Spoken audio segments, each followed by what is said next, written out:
Just leave a condolence card and go. I don't consider you family. On the day of my father-in-law's funeral, my mother-in-law hurled flowers I brought at me. She continued. Besides, if it's known that a woman as plain and embarrassing as you is our daughter-in-law, it would be a disgrace to the entire extended family. Exhausted by her attitude and harassment, I followed her instructions and left only the card. 3 days after the funeral, I was struck by mysterious nausea and illness, so I returned to my parents' home to recuperate. While resting in the living room, the doorbell rang. When I opened the door, my flustered mother-in-law stood there, apologizing. I'm sorry. I had no idea things had turned out like this. My name is Scarlett Jones. Having never had a boyfriend, I met Noah at a hobby class I started upon a friend's invitation when I was 30. We connected over shared interests and, after a year of dating, got married. Noah is my age, incredibly handsome, kind, highly educated from a prestigious university, and comes from a wealthy and respectable family. I didn't know about his background until we had been dating for a while, so it wasn't a conscious choice based on his qualifications. In fact, I felt quite inadequate compared to him, thinking there were plenty of other women who would be a better match. When I learned about Noah's impressive credentials, I worried if we were mismatched or if I was truly good enough. However, Noah accepted me wholeheartedly. I love you, Scarlett. It has to be Scarlett. Encouraged by his words, I accepted his proposal and we got married. He is the elite son of a publicly traded company's president, and he has been on a successful trajectory. He too had never dated anyone before. It's intriguing that he didn't have any dating experience with women until the age of 30. However, during our blissful time together, I didn't dwell on that mystery. Despite being the son of a powerful executive, he never rested on his laurels.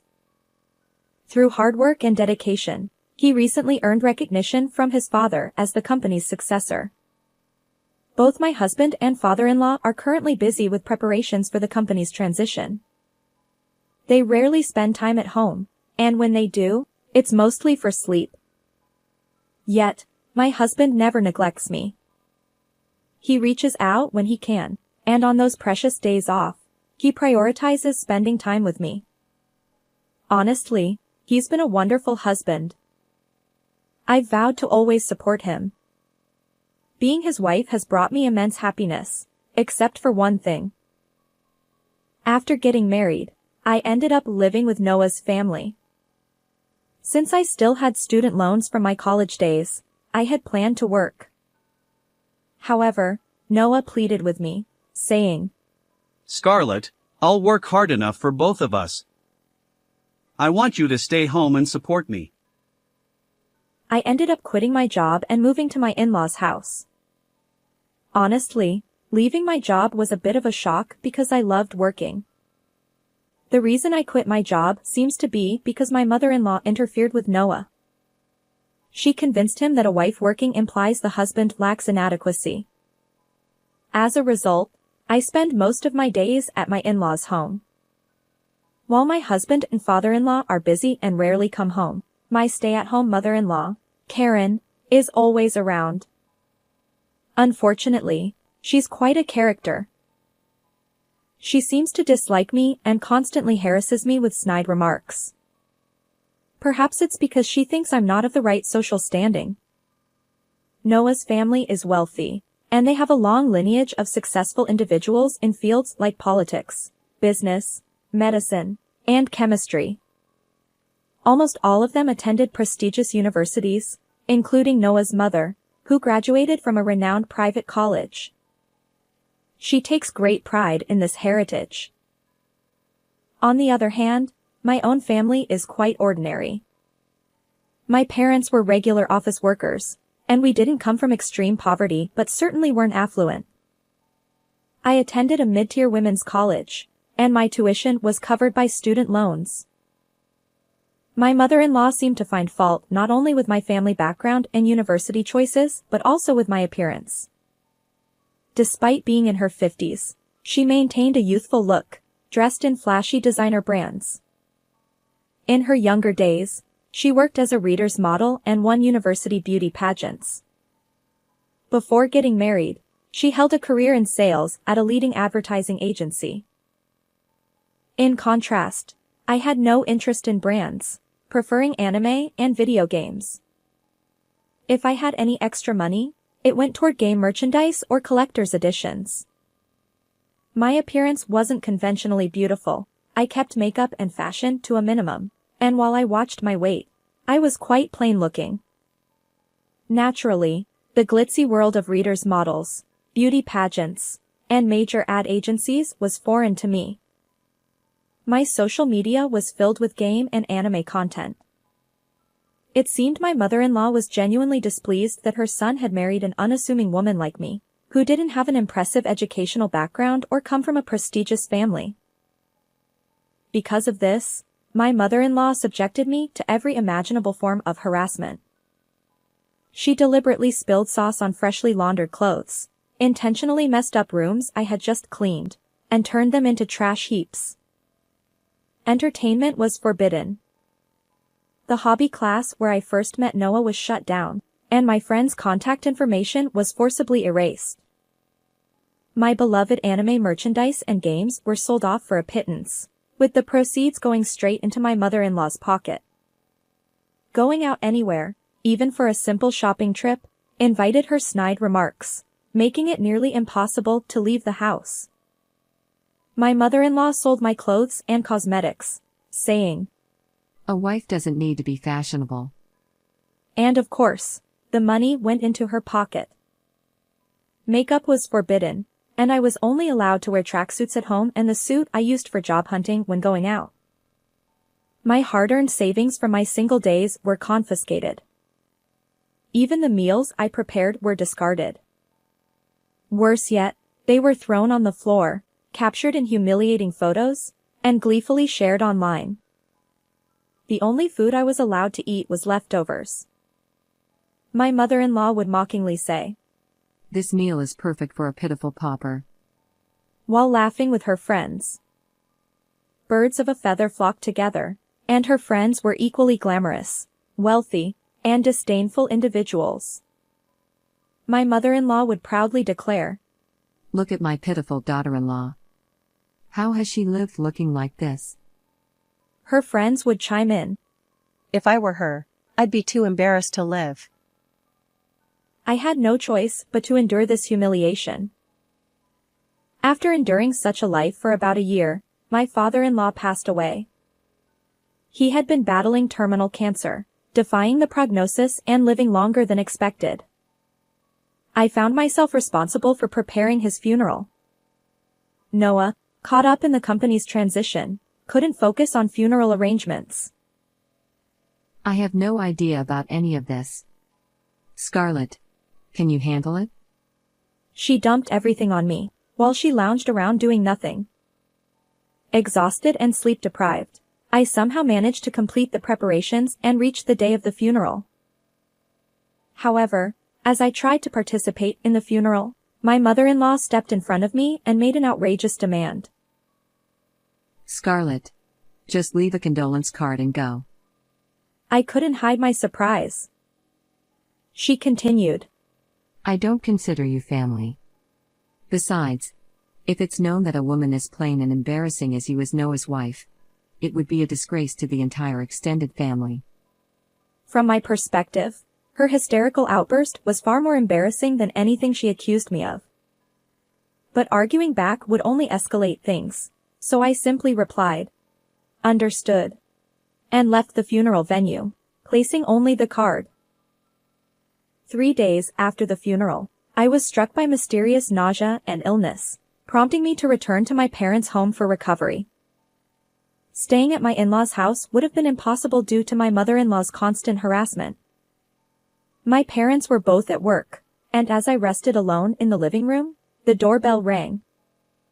Checking the camera feed, I saw my mother-in-law repeatedly ringing the doorbell. Initially, I ignored it, but her persistent ringing and disruptive behavior outside the front door forced me to reluctantly open it. Perhaps she had come to retrieve me, her stress outlet and housekeeper. Contrary to my expectations, my mother-in-law immediately apologized. Frustrated, I couldn't help but ask, "What's with this sudden change?"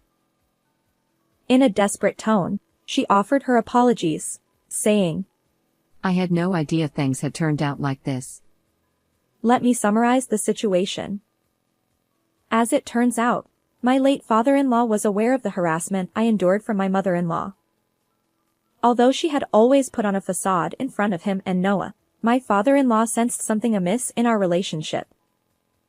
When he confronted her, she readily confessed. Despite his efforts to persuade her to stop the mistreatment, my mother-in-law remained obstinate. She even went so far as to badmouth me to my father-in-law. Struggling with terminal cancer and limited time left, my father-in-law decided to leave a will. In it, he bequeathed his entire estate to me.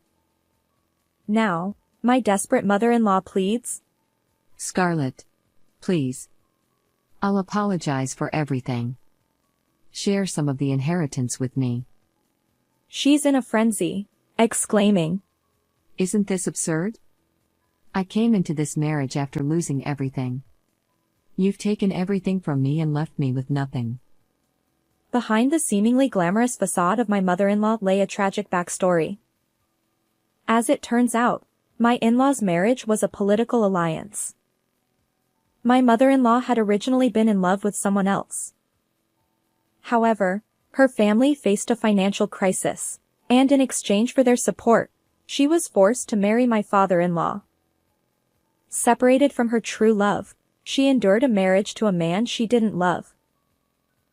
Meanwhile, my father-in-law also had a past love, but societal pressures due to their differing social statuses forced them apart.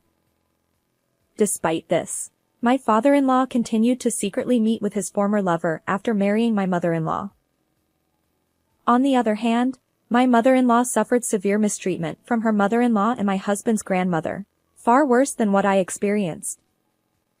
She endured confinement, exploitation, and even had to give up her beloved career. The political marriage left her estranged from her own family, while her husband remained indifferent, prioritizing his mistress. Divorce was not an option, and she was forbidden from seeing her former love. In such a life, Noah, her only son, was her sole reason for living. When Noah's grandmother passed away, my mother-in-law finally regained some freedom, but her love for her son had become completely twisted. She had even harassed women who approached Noah, going to great lengths to keep them away. Despite Noah's good looks, high income, respectable family background, and decent personality, he hadn't dated anyone until the age of 30, all due to his mother's mistreatment. Naturally, I wasn't an exception. Even though she had been denied a love marriage, I ended up marrying Noah, and my mother-in-law couldn't possibly accept that. So, she resorted to every means possible to separate Noah and me, even if it meant subjecting us to divorce. Upon hearing my mother-in-law's circumstances, I felt sorry for her. However, I understand your situation, but...